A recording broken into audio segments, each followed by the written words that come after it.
Hi everybody, welcome. I'm your host, Binary Mount, and we have another truly fantastic story to share with you. Our special guest storyteller will carry us beyond the edge of our imaginations into a digital fantasy land built especially for you. Watch, listen, and enjoy!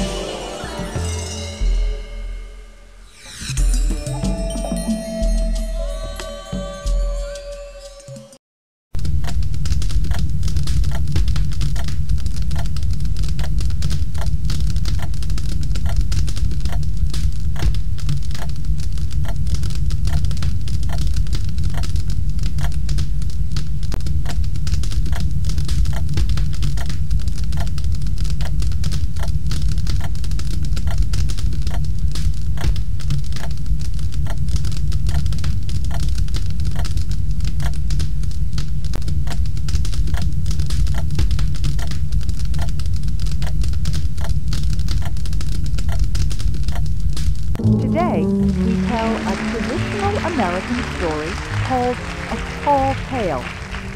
A tall tale is a story about a person who is larger than life.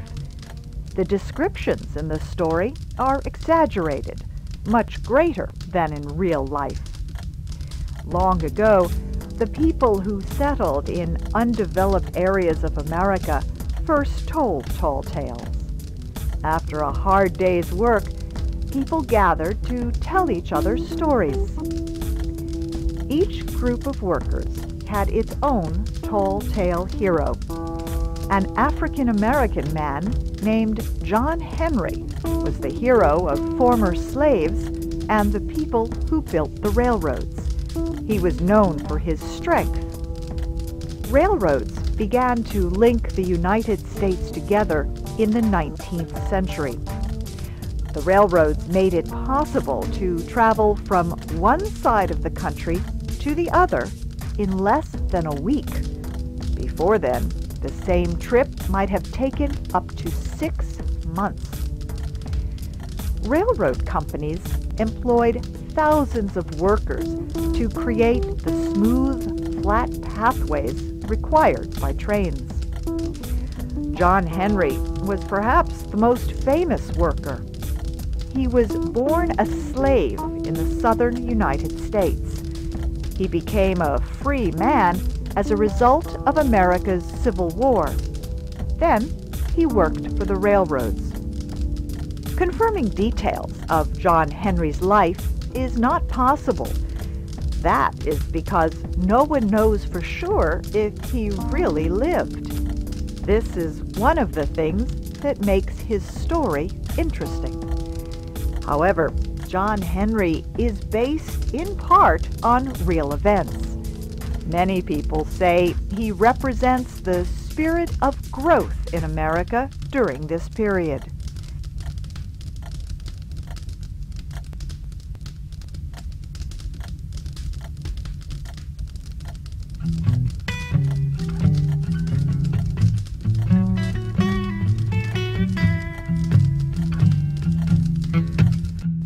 People still talk about the night John Henry was born. It was dark and cloudy. Then, lightning lit up the night sky. John Henry's birth was a big event. His parents showed him to everyone they met. John Henry was the most powerful-looking baby people had ever seen. He had thick arms, wide shoulders, and strong muscles. John Henry started growing when he was 1 day old. He continued growing until he was the strongest man who ever lived. John Henry grew up in a world that did not let children stay children for long. One day, he was sitting on his father's knee. the boy picked up a small piece of steel and a workman's tool, a hammer. He looked at the two objects, then said, "A hammer will be the death of me."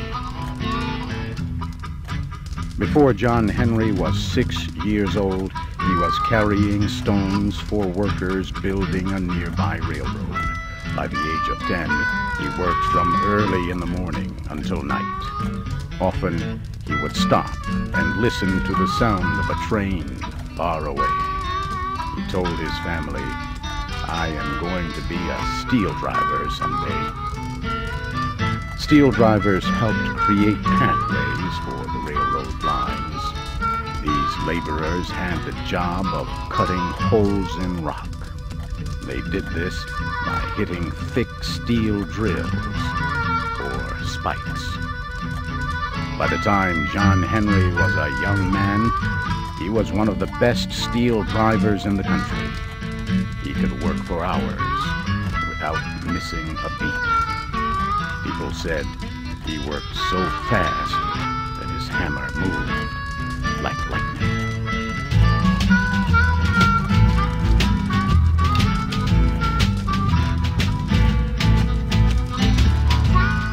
John Henry was almost 2 meters tall. He weighed more than 90 kilograms. He had a beautiful, deep voice and played an instrument called a banjo. John Henry married another steel driver, a woman named Polly Ann. They had a son. John Henry went to work as a steel driver for the Chesapeake and Ohio Railroad, or C&O. The company asked him to lead workers on a project to extend the railroad into the Allegheny Mountains.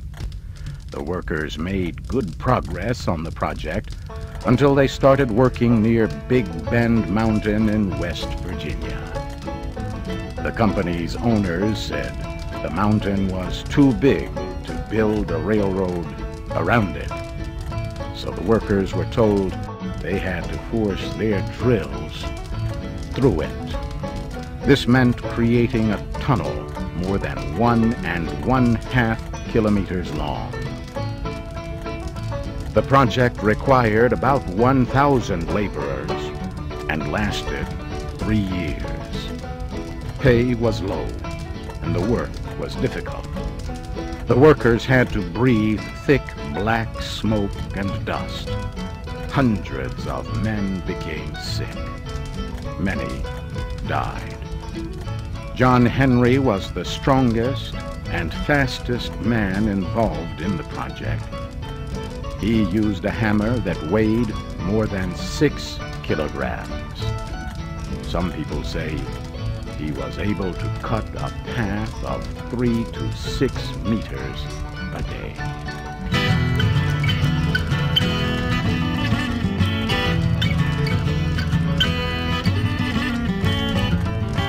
That July was the hottest month ever in West Virginia. Many workers became tired and weak in the heat.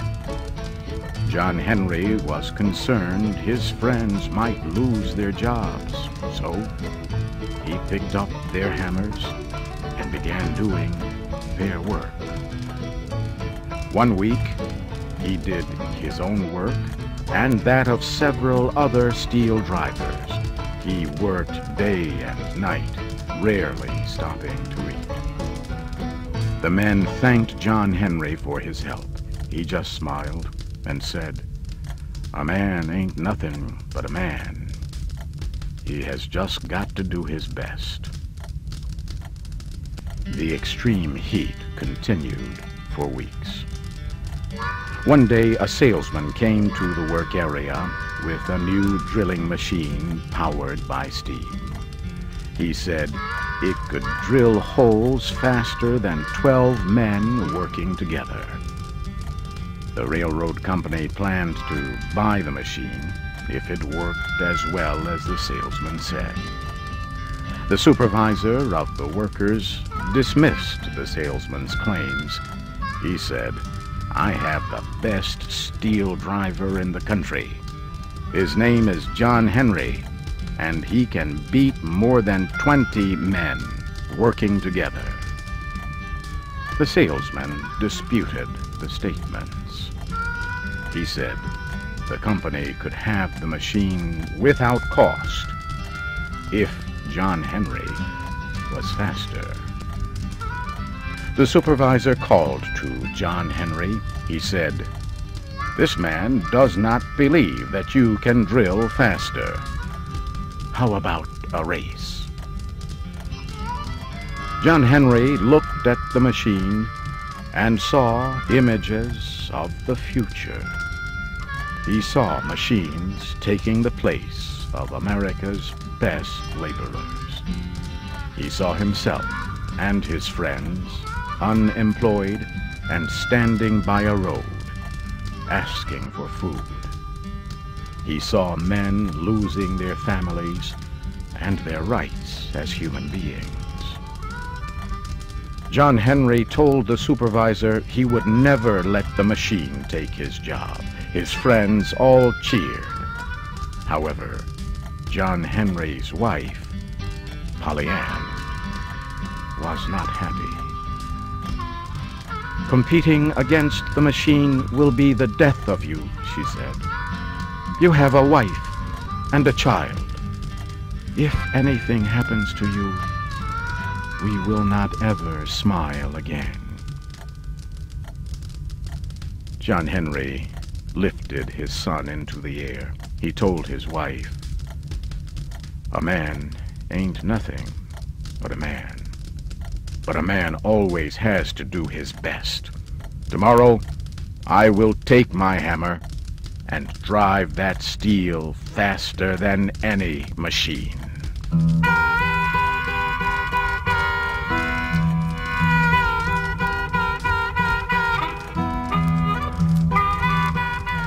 On the day of the big event, many people came to Big Bend Mountain to watch. John Henry and the salesman stood side by side. Even early in the day, the sun was burning hot. The competition began. John Henry kissed his hammer and started working. At first, the steam-powered drill worked 2 times faster than he did. Then, he started working with a hammer in each hand. He worked faster and faster. In the mountain, the heat and dust were so thick that most men would have had trouble breathing. The crowd shouted as clouds of dust came from inside the mountain. The salesman was afraid when he heard what sounded like the mountain breaking. However, it was only the sound of John Henry at work. Polly Ann and her son cheered when the machine was pulled from the tunnel. It had broken down. Polly Ann urged John Henry to come out, but he kept working faster and faster. He dug deep into the darkness, hitting the steel so hard that his body began to feel him. He became weak and his heart burst. John Henry fell to the ground. There was a terrible silence. Polly Ann did not move because she knew what happened. John Henry's blood spilled over the ground, but he still held one of the hammers. "I beat them," he said. His wife cried out, "Don't go, John Henry." "Bring me a cool drink of water," he said. Then he took his last breath. Friends carried his body from the mountain. They buried him near the house where he was born. Crowds went there after they heard about John Henry's death. Soon, The steam drill and other machines replaced the steel drivers. Many laborers left their families looking for work. They took the only jobs they could find. As they worked, some sang about John Henry. John Henry.